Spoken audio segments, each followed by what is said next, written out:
For most of human history, our entire story was about us adapting to the planet. But what happens when that completely flips? What happens when we become the ones doing the shaping? So let's dive into that transformation. This view of our planet from space, something we've only been able to see for a tiny, tiny fraction of our existence, really captures a massive truth. For thousands of years, the planet's rhythms, its seasons, its climates, its ecosystems, they ran the show. They dictated everything about human life. But today, that story has flipped. We're not just passengers on this world anymore. We are, for better or worse, a new force of nature, and we're actively shaping its future. So how did we get here? How did this happen? Well, this isn't just a story about technology or some new invention. It's really a story about our social and cultural evolution.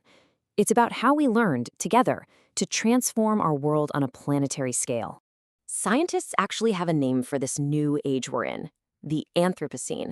It's a bit of a mouthful, but what it really means is that we're now in an era where human activity has become the main influence on the planet's environment and climate. From the air we breathe to the diversity of life around us, our fingerprint is literally everywhere. This timeline really shows you how our power has just snowballed over time. It started out pretty simply, with fire. Then came the agricultural revolution, which completely reshaped landscapes and ecosystems. The industrial age then put that whole process on steroids, just amplifying our impact like crazy. And now, in our modern, super interconnected world, something we do in one place can have these massive ripple effects on the other side of the globe. But all of this incredible power, well, it's created a really profound dilemma. We've managed to build an extraordinary world for ourselves, but it's come at a huge cost to the very planet that keeps us alive. And this slide right here lays out that trade-off perfectly. On one side, you have humanity's ability to survive and thrive, which has never been greater. We've seen these incredible gains in our health and how long we live. But on the other side of the coin, you see the consequences: a rapidly changing climate, a massive loss of biodiversity, and pollution on a global scale. It's a classic double-edged sword. So that brings us to this critical point we're at today. The sheer scale of these challenges makes it crystal clear that doing nothing is not an option. A better future really depends on us confronting this damage head-on, while also holding on to all the progress we've made. But here's where the story takes a really fascinating turn. According to researcher Erle Ellis, if we only focus on the crisis, we're missing half the picture. We're missing the incredible potential that's actually embedded in our story. Which, of course, leads to the big question. Are we just locked into a downward spiral? Is this planetary power we've unlocked destined only for destruction? Well, the research suggests not necessarily. And this right here, this is the core idea. The very same power, that collective, social, cultural power that has transformed the Earth in negative ways, can be harnessed to heal it, to improve it, and to build a much more sustainable world. And you know what? Our own history is proof that this is possible. Whenever humanity has faced really complex problems, our ability to cooperate and innovate has been our greatest superpower. The key isn't some magical new technology we haven't invented yet. It's about unlocking our capacity for social cooperation and cultural change for a new shared goal. Okay, so if we have the power, what does a path toward a better future actually look like?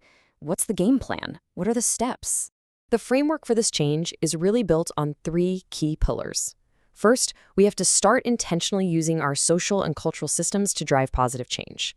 Second, we have to repair that broken link between people and nature. And third, and this is so important, we have to make peace with the past, which involves recognizing and restoring the wisdom of those who came before us. I want to just pause on this quote from Erle Ellis because it is so critical.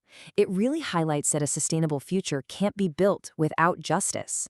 Restoring sovereignty to indigenous peoples who have successfully managed lands and waters for millennia, well, that's a huge part of the solution. And this whole idea of reconnecting with nature, it's not just some abstract concept. It can be incredibly practical. We can use technology like nature apps to bring the wild closer to us. We can support community conservation efforts, build wildlife corridors so animals can move freely, and promote tourism that actually respects and supports ecosystems. It all starts with remembering that we're related to all life on Earth. So we've looked at the problem, and we've explored the potential for a new path forward. It sounds promising, right? But this brings us to the final and most crucial question. What's actually standing in our way? Okay, this might be the most powerful realization of all. We're not waiting for some future breakthrough. We're not waiting for a miracle invention.